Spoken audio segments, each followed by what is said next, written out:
All right, I want to welcome everybody to this month's Lunch and Learn on Delegating with Ease.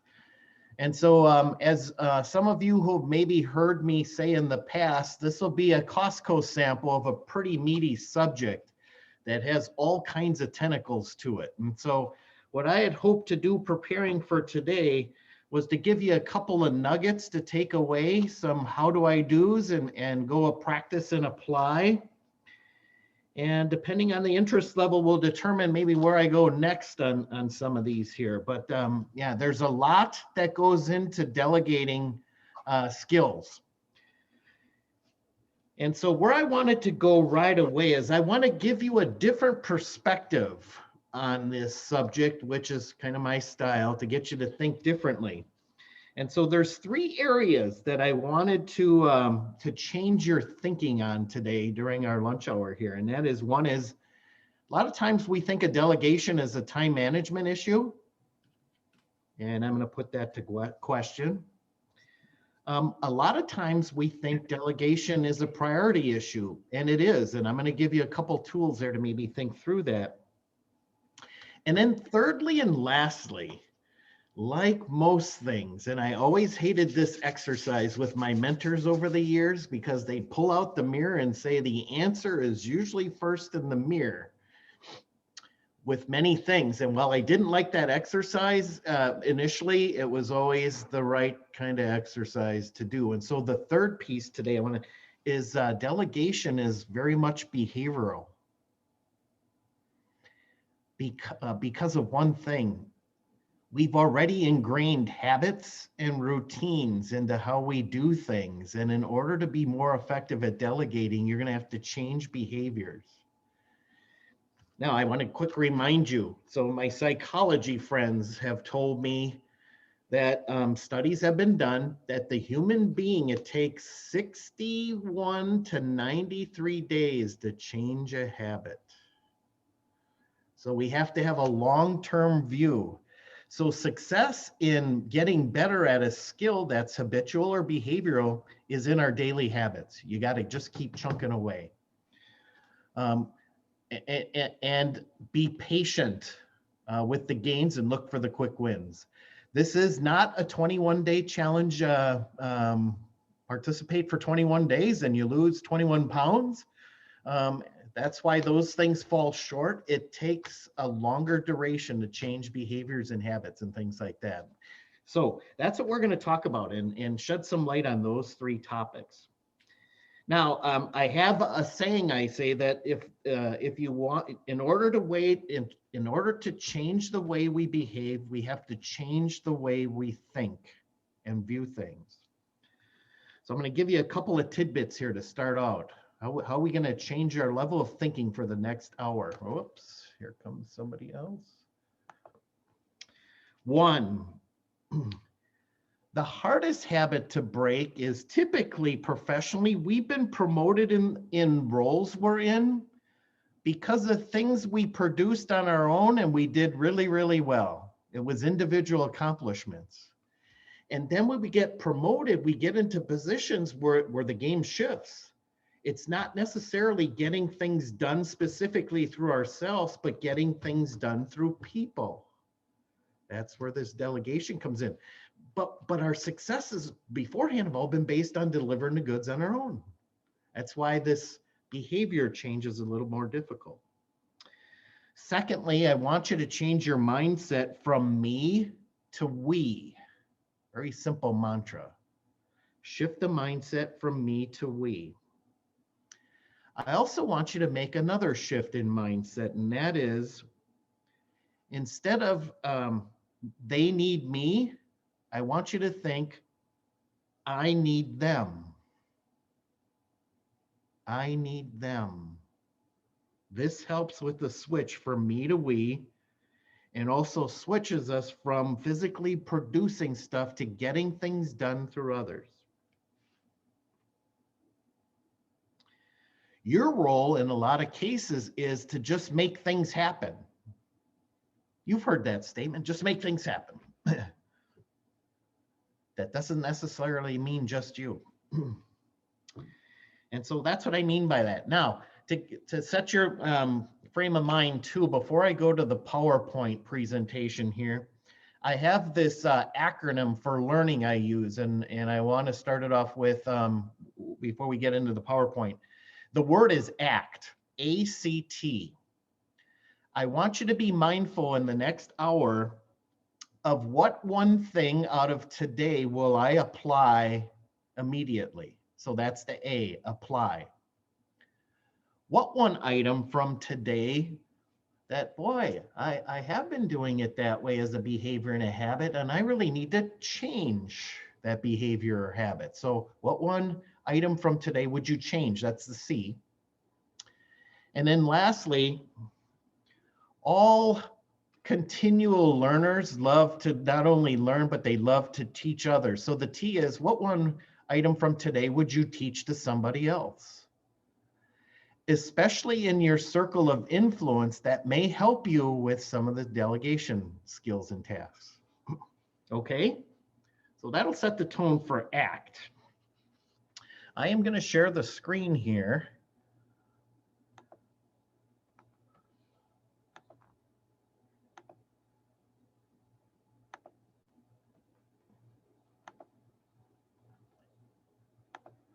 Can somebody unmute and let me know? Can you see the first slide, delegating with ease? Yep. Yep. All right, thank you very much. If you could mute back up, that would be great.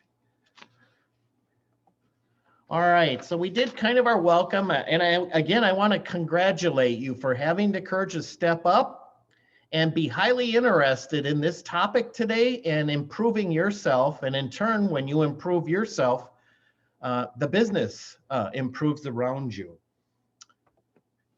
So why bother with delegation skills?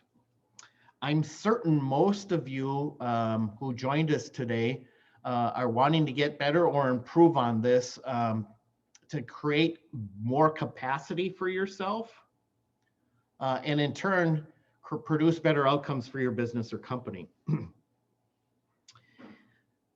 If you are stuck in the mindset that if I want something done, I have to do it myself, then you're likely adding a bunch of unnecessary stress to your plate.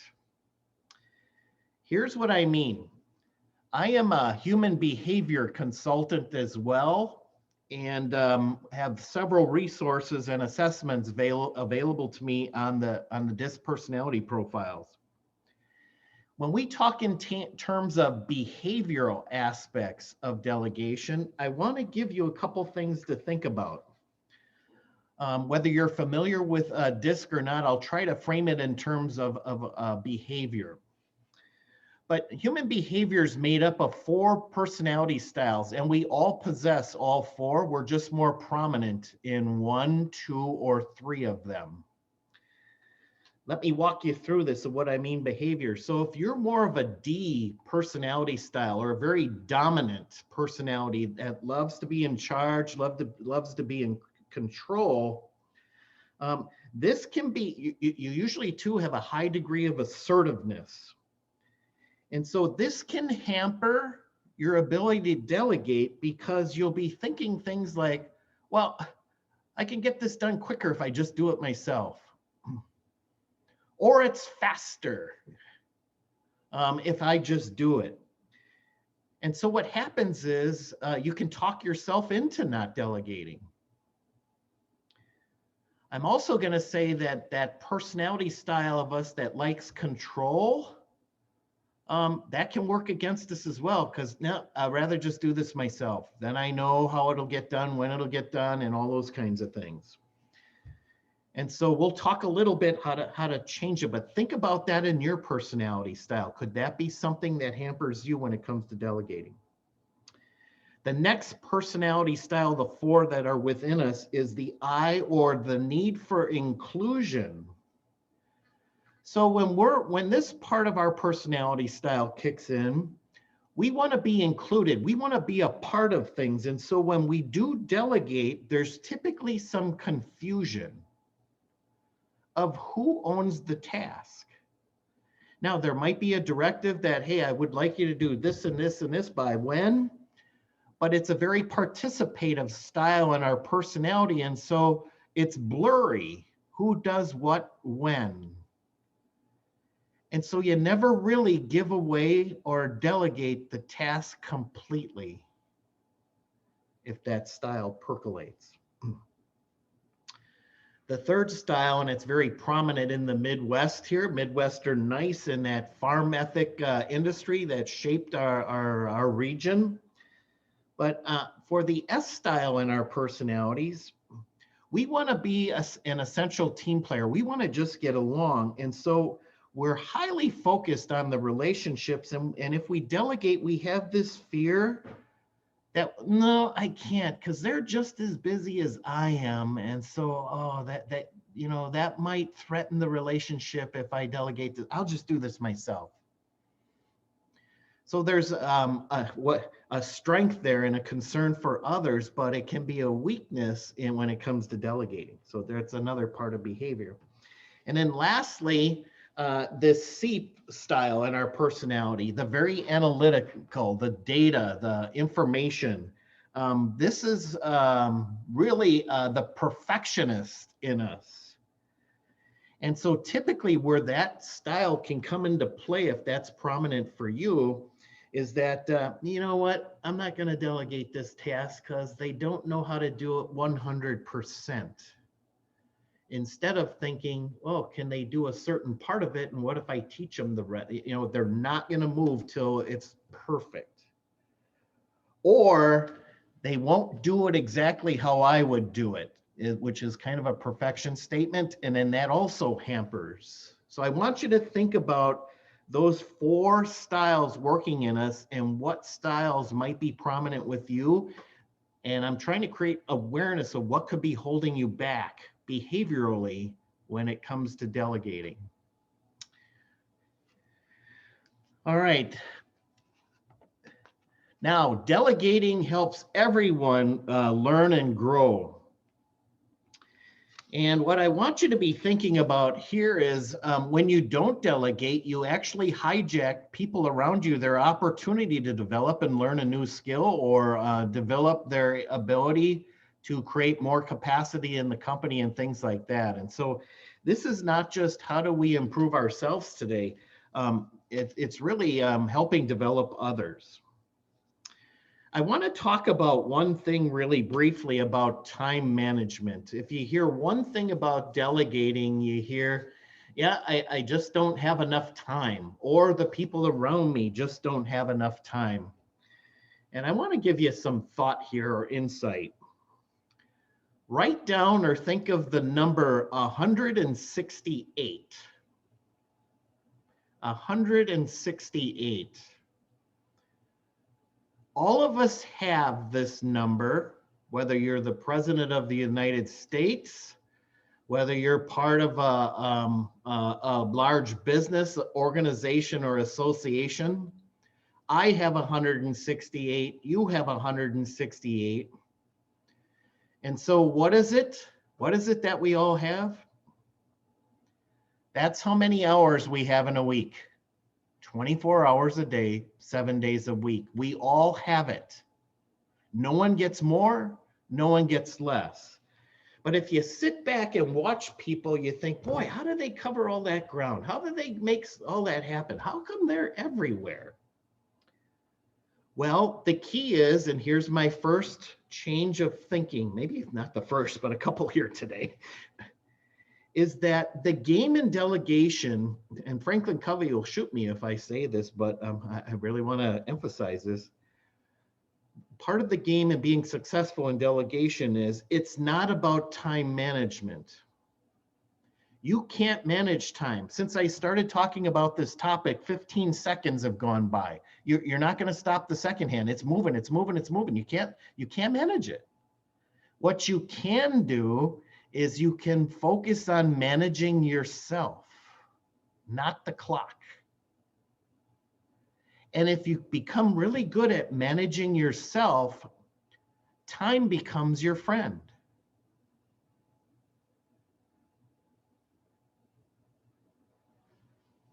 Now, the second thing I brought up in the intro is priorities, thinking a little differently there. And I'm a big Pareto principle guy on many, many fronts. But when it comes to priorities, I want you to think about this.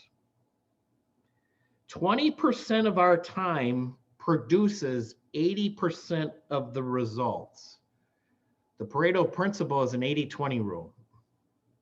20% of our time produces 80% of our results. So when it comes in terms of priorities and you apply that principle, 80% of our 20% of our priorities give you 80% of production.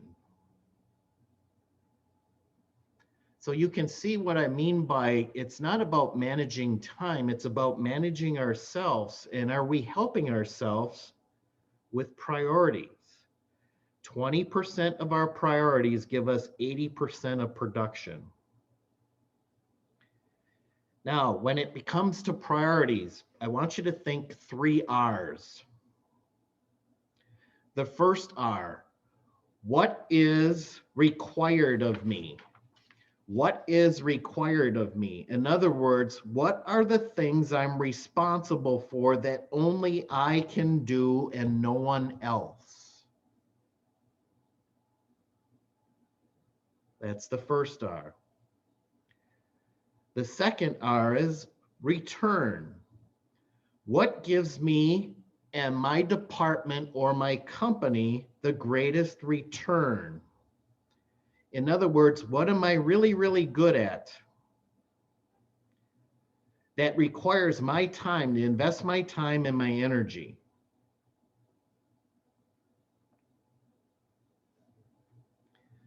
The third R is reward.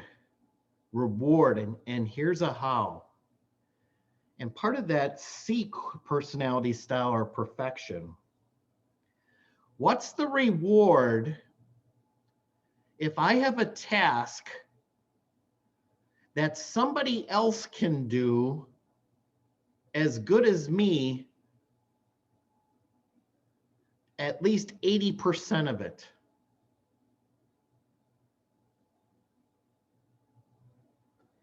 And how important would it be if I just taught that person the other 20%?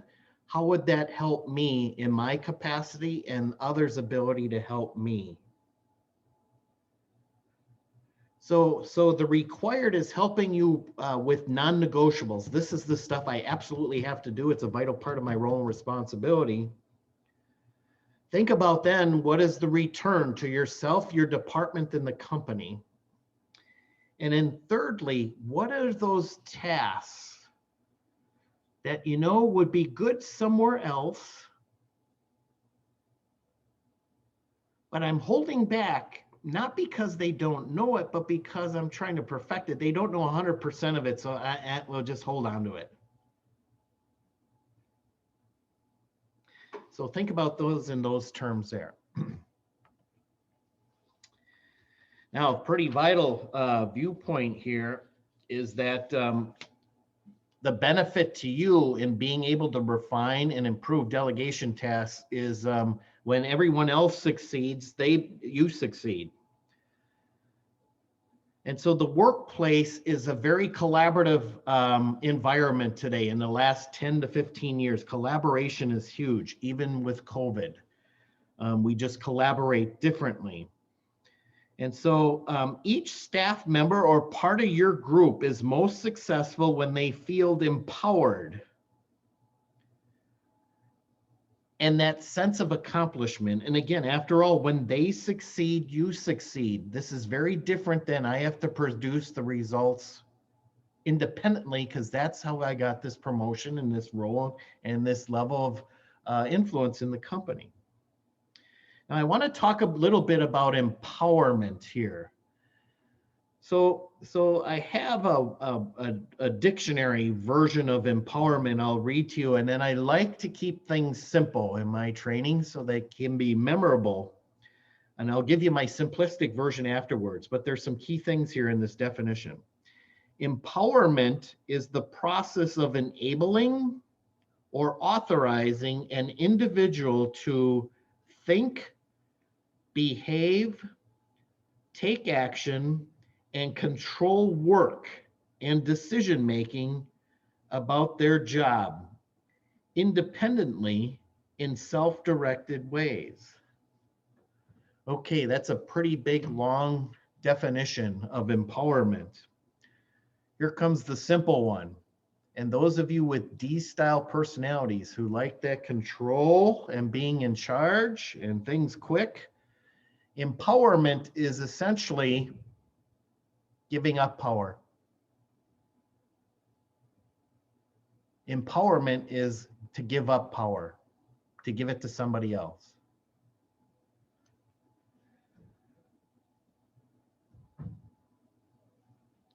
So while it's your job as a supervisor or a manager or a team leader to make the big picture decisions, and then what are the things to do to make that happen?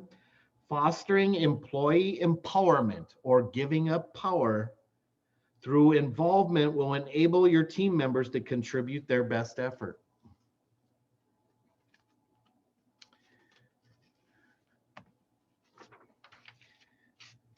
Now, how do we start to change behaviors and habits? So if you're new to delegating, and it's important you to start slowly. So you're looking for quick wins here. You're not looking for the, oh yeah, right after lunch today, we're going to be all great to go delegate and I'll be really good at it by 2 o'clock this afternoon. And it's important to start slowly and test the waters.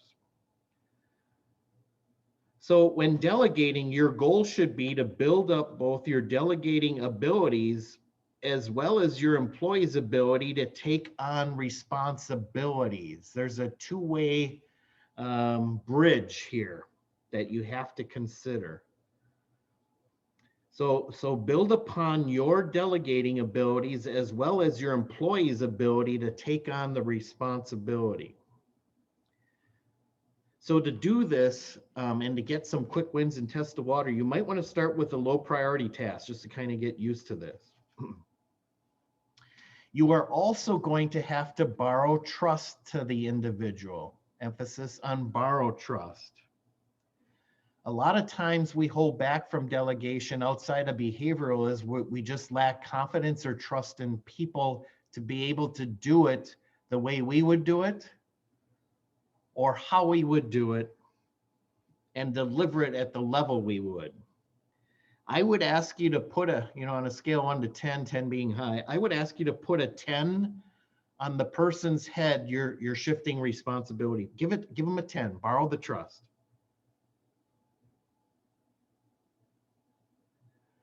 And just be okay with the delegation part. And if they should not do something correctly, think in terms of failing forward. Nope. This is how we learn. It's okay.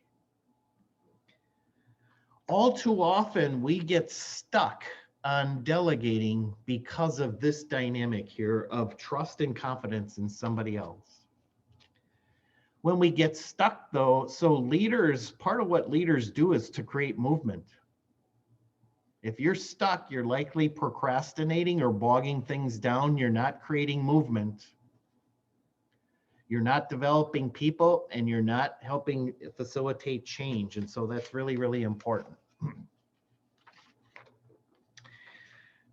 Now, so there's a reason why I wove in personality styles in the opening here, not only ours, but it's very important to have self-awareness about the styles of those around you and the skills of those around you. And also, too, their giftedness, I will call that. What are they naturally good at? Because you want to make sure that you tap on the right people for the right job. The most familiar phrase is, well, Ken, I got the right people on the bus. Oh, okay, that's step one.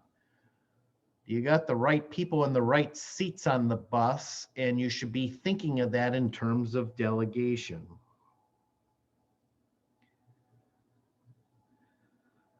So what's important here is considering all those things another, yeah, like I mentioned, you got to keep in mind the individual's range of skills, their potential to grow, and their individual goals come into play. What's important to them.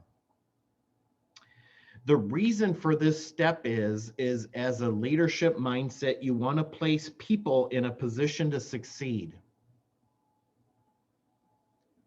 That'll help your confidence in transferring and delegating and empowering. It'll also create confidence in the person who's getting the responsibility, that they have confidence you've considered all those things and you're placing them in a position to succeed. It's also good to even verbalize that.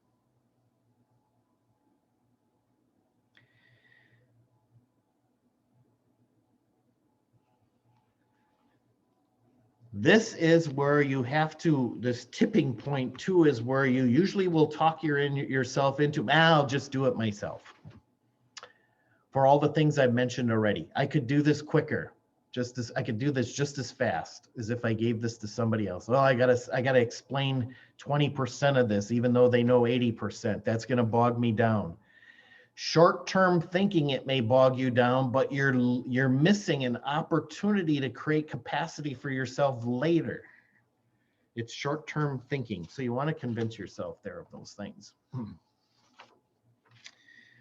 Now, before delegating a task, it's crucial to trust that everyone on your team can take the responsibility of the task at hand and can make their own decisions. So do you think your team is ready, or thinking of somebody that you want to be involved in doing some part of delegating here? I'm going to walk you through a process for delegation that will help you create movement. Remember, leaders move. They don't procrastinate. They don't wait till it's perfected. They don't build a bigger to-do list until it's so large we're overwhelmed. They create movement. So let's talk about a couple of things here. So assigning a project or task to your team, if it's multiple tasks, with every one of them delegated and outlined to ensure you have complete faith in their ability to do the task. They have to have this understanding. And so what you really want clarity for here is assigning the role of transfer or giving up of power to the individual and what their responsibility is. What their responsibility is. That's the first step. A lot of times, if this isn't clear, you get finger pointing. Well, I didn't know that you wanted me to do that part. I thought you were going to do that. You know, this delegating stuff applies very well at home as well. So let's go to the next step in here. To ensure success, it's best if you can provide or at least explain the task in its entirety on whoever you're delegating to. So part of the task too is not just the specific role or responsibility they have and what their outcome is, but paint the big picture of why they're doing it. People tend to get energized and more enthused when they understand how they're contributing when you're asking them to do the task. If you're not explaining all that, the task could be viewed as, no, they're just dumping on me. I don't know why I'm doing this, but they're just taking advantage of me. So you want to make sure that you're having everyone understand how they're contributing to the whole. You want to be very clear on their responsibility and their ownership, or what you're giving power to. Yeah, the big picture, if you paint this, the whole team will work well together and are more likely to succeed when they know what the common outcome is. So if you don't paint this big picture and allow someone to feel how they contribute, I'd encourage you to try it. Couple of warning points here in giving the whole task. What can happen here too is if you give an incomplete task, The other thing that can happen too is where we kind of wash our hands of, oh, nope, I'm done. I delegated that off. Oh, this feels good. Somebody else is doing it. But if you don't provide guidance and direction, that's a form of abandonment. That's not delegating. That's just clearing a plate, handing it off, kind of dumping. You have to give guidance and direction, or it's delegation with abandonment. Also, too, the reason you want to give clarity to the whole task and assign the role and responsibility is there can be sometimes this desire to hijack the delegation back. And here's what I mean. You could assign a responsibility to someone and then follow up and see where they're at, and you'll be pretty pleased with the outcome. But there was a couple, 2 or 3 things that maybe didn't turn out like you had hoped or had explained. And then you say to the person, you know what? I think you did pretty good here. I'll just take the rest. That's what I mean by hijack the task back. And I think all of us can think of instances where we've done that. All of a sudden now we clouded the empowerment, clouded the delegation, and probably created some challenges the next time around. Or you can get this sense when you hijack it back that, yeah, I don't have to do this 100% because if there's anything wrong or missing, Joe will just pick it up and take it from there. And then you're not completely delegating. You're still a part of doing the task. And so you really want to have this mindset of giving the whole task. Now, the next step in this giving up power or empowerment and delegation is deadlines must be clearly defined in order to be met. If the project or task has multiple components, make sure that each team knows exactly when each element of that project or task is due. This part here is expressing expectations.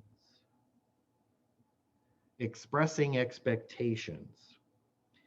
Here, okay, so now you've assigned ownership to the person you're delegating to. You've outlined their responsibility in it. Now the expectations of how it should be done and by when.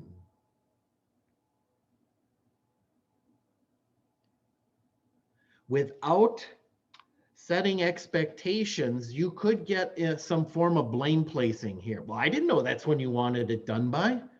You didn't tell me that. And then there's disappointment.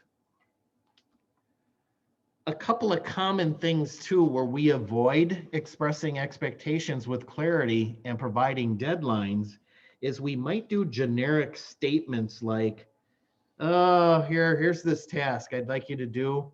I need it ASAP. ASAP means something different to many different people. It's not clear. It's not providing clarity. And you also now have implied that here's a fire drill. And no one enjoys fire drills. No one enjoys surprises out of nowhere. And so please, please, please avoid when you delegate ASAPs.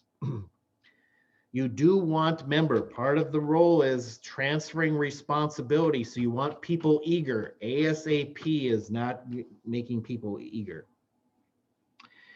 The other way we can set an expectation without clarity here and deadlines is, well, just do it whenever you have time.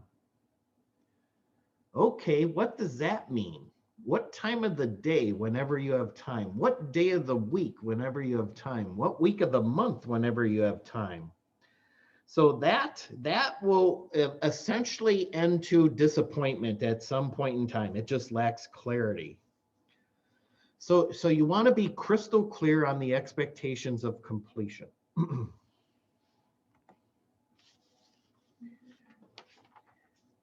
Now, we talked about the big picture already. Why? The why. Answering the why. How am I contributing?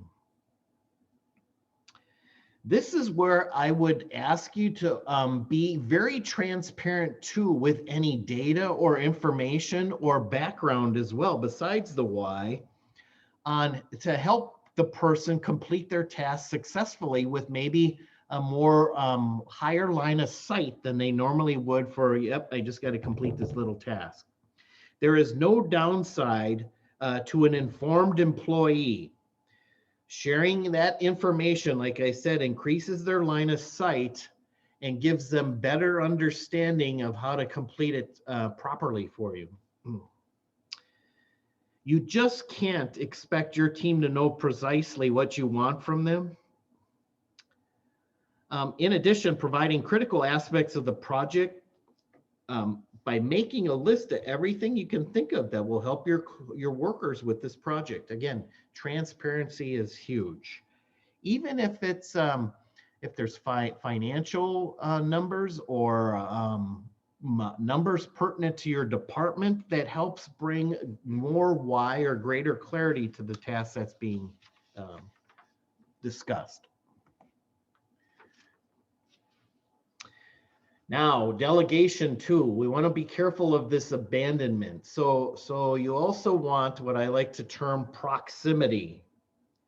Proximity. So when leading a team and doing some delegation and things like that, it's essential for your team to feel they can approach you with any questions, concerns, or just bounce ideas and thoughts off of you. So you don't want this abandonment and leave me alone, because that could lead to disappointment with people wanting to understand more, or maybe something's unfolded or been revealed since you assigned the task that's worthy of discussion. So some things that you want to keep in mind when implementing an open door policy or this leadership proximity.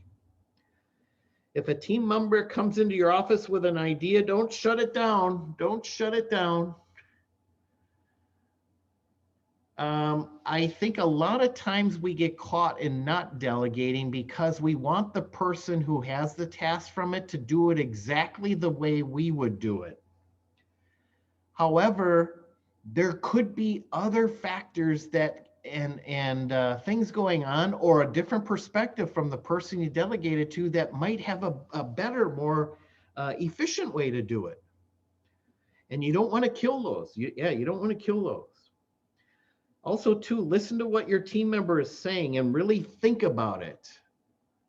In this world of attention span being 7 seconds from my psychology friends, you really want to be attentive and understand clearly what people are talking to you about.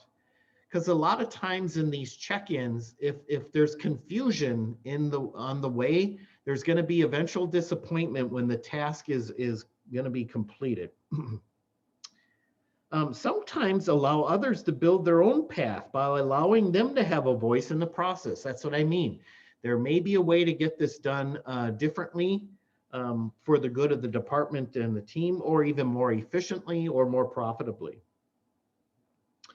And then just recognize that strategies that you delegated to might be different from yours, and they might be best practices, not only in your group, but throughout the company. So keep that open door mind there. In other words, what I'm suggesting here in the last 5-10 minutes is it's very important to keep connectivity through proximity to avoid this abandonment, because that all leads to this delegation disappointment on both ends of that bridge, from the person who's delegating and the person who gained the responsibility. When there's too much of the degree of disappointment, we go back to our normal behaviors and then don't delegate for all the reasons that, or behaviors or habits that might be, yeah. So you want to really be careful of that. We did talk about this sharing of your picture of success. So what do I mean by that? So we want to be open-minded that there might be ways to do things better that you delegated. But what you really want to do is not focus on how they're doing it in most cases, but share a vision or a picture of how the end should be. So if you have certain expectations or a picture of the outcome you're looking for, share it with people. Your expectations shouldn't be secret. The more clarity you can bring, the better the transition to delegation is going to be for you. Your employees would rather that you share exactly what you might be looking for rather than making them guess. This sets up for a successful outcome for everyone. Project or task check-ins. This is a very, very crucial stage in this process of giving away power. So many leaders have success allowing others free rein over delegated tasks. However, this doesn't mean merely assuming the work is being accomplished. My favorite line here is activity is not accomplishment. So what you want to do here in this check-in, and my favorite line here is inspect what you expect. Inspect what you expect. So with your proximity, you want to check in along the way or have the person express when you want them to check back into you. It's not at the end of the delegated task, because that could lead to some disappointments or confusion or miscommunication. You want to do periodic check-ins to make sure you're inspecting what you expect. Why do we do this? Because this confidence in delegation, again, can implode if there's rework involved or no action has happened and we're disappointed that in the progress. So you need to check back in to avoid rework. Nobody, I think that's part of human nature. No one likes to do things a second time, third time, or fourth. It's just not productive, and it's not managing yourself or others and their ability to have capacity to get things done. So this inspecting what you expect is really, really important. And make sure that's clear. So maybe you assign a task on a Monday, and depending on the difficulty of the task or how someone's performed it well, or this 80-20 kind of check-in, will determine your frequency that's appropriate for check-in.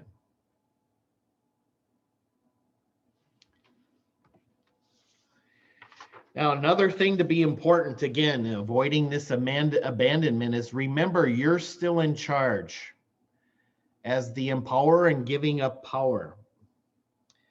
So when you do delegate, you're not the primary person for the task, but you're in most cases in your business or organization, the ultimate person responsible for the outcome. So again, you do not want to delegate without guidance and direction and abandon here. You're still responsible, but not the primary responsibility. So if you see something isn't right, or whether it's unfinished work or errors, step in. This is the feedback stage of the process of delegation, feedback. If it looks like a project or task might not finish in time, or a team member has lost focus, step in and offer a hand to assist. My favorite line is in the past is, here's the sign, here's the task, here's the responsibility. If I can help, come find me. But help isn't physically doing it. Help is come find me for more guidance and direction. It's a combination there. So what kind of feedback do you want to be giving? You want to give positive feedback. If whatever the person has done, if they've done it really, really well, let them know. You're shaping behaviors. If they know what they did really, really well, they're inclined to do it again next time. If they did the task really, really well and they exceeded your expectations, they took it a couple steps further and up-leveled it, make sure you acknowledge it. Oh, great job. Outstanding. Oh, this is really, really good. When you took this farther than what we talked about, and there's some great outcomes here, boy, I need you to not only do this again, but how about teaching others what you just did? And so that's part of feedback. That's the positive. The other opposite end is constructive feedback. Nope, this is not exactly how I thought, but I need you to do this, this, and this differently. Remember, and decline from the opportunity to hijack it back and saying at that point, yeah, you did this, this, and this well. I'll just finish it out for you. That's blurring the lines of delegation again. Now, the reason you want to give feedback here is you rinse and repeat. So if you reinforce positive feedback, they'll do it again. If you don't give feedback here and it's not to your liking, it's likely it will rinse and repeat in a negative way. It'll just recur that. So again, you need to address it both ways with feedback. Lastly here, I'd like you to kind of do a little bit of reflection here. So think back to past projects or past situations when you were the person being delegated to. Think about how you felt during that task assignment or project. A lot of lessons we learn in leadership is going back to when putting ourselves in other people's shoes and learning from past experiences. So think about that. Think about how you felt on the task or project. Did you complete the task or project successfully? What did you like about how you were delegated to? Yeah, what did you like about it? And what would you have done differently? I would ask to share your experiences or write them down and share them with others. And this also can create more learning opportunities for being a better delegator.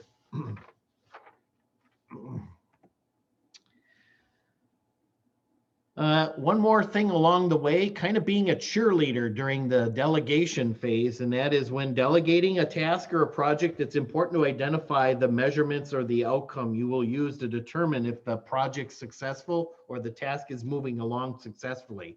I like to call these quick wins.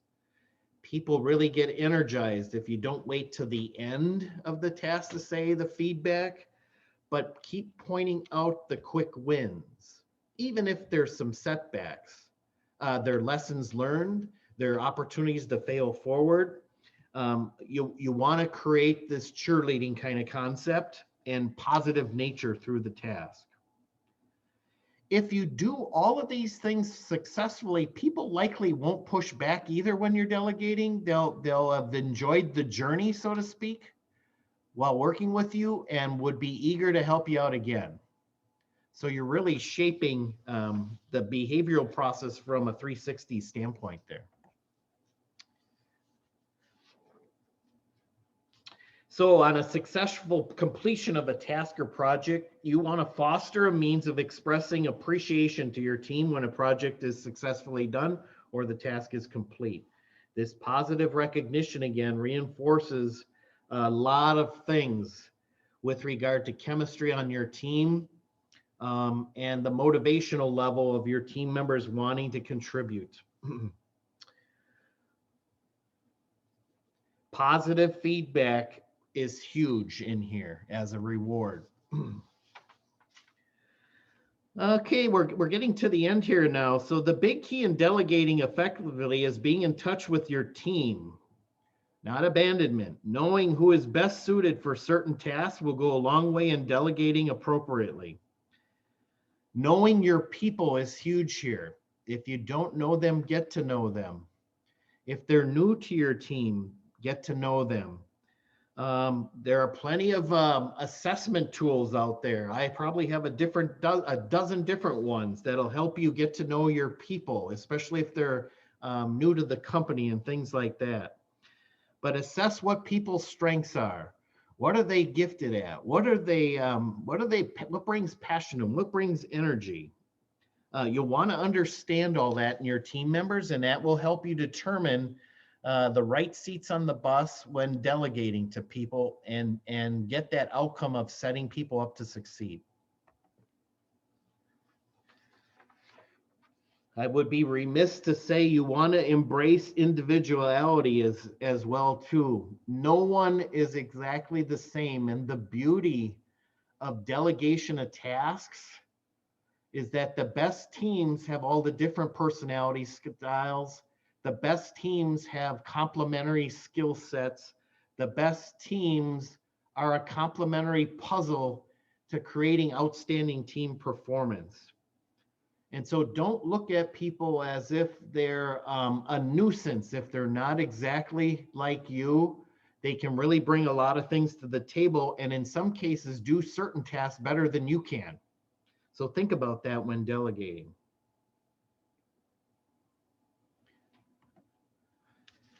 In summary here, a couple of tips for success. As we summarize here, decide what you want to delegate. Go through the 3 R's. Pick the right people for the task. Get them on the right seats of the bus for the task. Communicate clearly with clarity when you assign roles and responsibility, with your expectations, how and by when. Inspect what you have, inspect without being overbearing or micromanaging. This will avoid rework and disappointment. And then share the rewards and give credit where the credit is due. Now, while you want people who are being delegated to be the primary source of responsibility, you're the ultimate source for making it happen. But as leaders, when things go well, we give the credit away. When things don't go well, we take that ultimate responsibility. And so that is hugely important when you want people buying in to having things delegated to them. All right, so I am going to unshare here with the time we have remaining.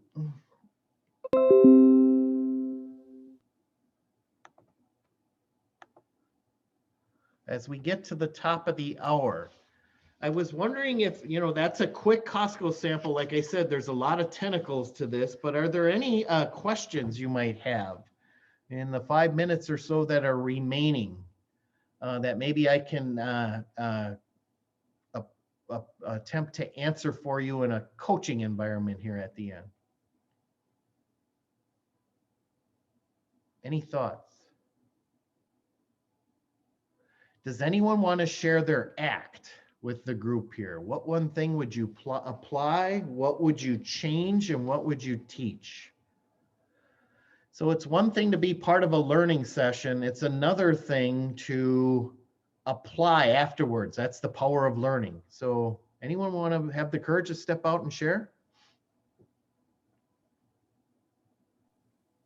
I can share mine, Ken. Okay, Angie, go ahead. Apply for me is to communicate with clarity. Sometimes when I'm delegating, it's just like, take this and run with it. Show me what you come up with. And that doesn't always end well in all cases. So I think just giving those expectations up front with allowing them a little flexibility to kind of put in their own flavor in there is probably more beneficial and exciting for them. So that's the apply. I think the change is kind of just the different approach of how to look at delegating. So not what I can get rid of that helps me and my plate, but what I can share with others to kind of empower them and help the team. So not what I can get rid of, but what works well with other people that they can then take on. And then teach, we're starting to do our own finance lunch and learns. So I think a good, one of the good opportunities there is just to bring these lunch and learns from you, Ken, into our group setting and share our takeaways with our finance group. All right, Angie, thank you for having the courage to speak up. I appreciate it. I'm going to put you on the spot here again. Are you ready? I know you're ready. One of the bigger items in this whole hour, I think, for a takeaway is this behavioral change as it has to do with personality styles. What self-awareness did you gain on the personality style that might be holding you back from delegating efficiently? Do you already know the answer to this? Maybe. So yeah, I feel like I'm kind of self-aware that I'm an enabler and I like to protect my people maybe a little bit more. Like you kind of mentioned in the intro, like I know everyone's busy. I know we all have our own workloads. So I'll take on the heavy grunt of some of that stuff without passing on the opportunity to others. So it's kind of walking that fine balance of, introducing them to something that maybe they could take over if they're interested in it, and being there to help them and support them, but definitely allowing them the opportunity to take some of that on. Angie, so this is good. This is for everybody because we all have this Midwestern nice style. If you were born and raised in the Midwest, you've got it. So here's the thing. We want to be Midwestern nice, so we don't want to delegate off to others, like you had just mentioned. I can feel for them. I don't want to do that to them. However, Midwestern nice Achilles heel is we can't say no. We're very accommodating and servant orientated. So think about that dynamic. Oh, we're Midwestern nice where we don't want to pile it on others, but we're Midwestern nice where we can't say no. So guess what symptom pops up when you have those two things going on? Anyone want to guess? Anyone ever feel overwhelmed? So if we can't say no, we got to be able to, something's got to move, or it all lands on your shoulders. And I can guarantee you, if all of you have been born and raised in the Midwest, as well as myself, I have to recalibrate this all the time. I usually can set sail good for a week, and then all of a sudden I've done it again. And so just having that self-awareness, but the size of the task is determined by the size of your team. So if they're grand tasks, you need the team. It can't be you. All right, we're at the top of the hour here. Hopefully that modeled for everyone the ACT. And then this, what is this behavioral side and how does that come into play? And Angie, I didn't know you'd do it, but you hit on Midwestern nice, which we all have. So I think we all could relate to that. All right, I want to thank everyone for their time, unless there's anyone else that wants to chime in before we sign off. All right, I appreciate your involvement here. I've enjoyed the opportunity to add value.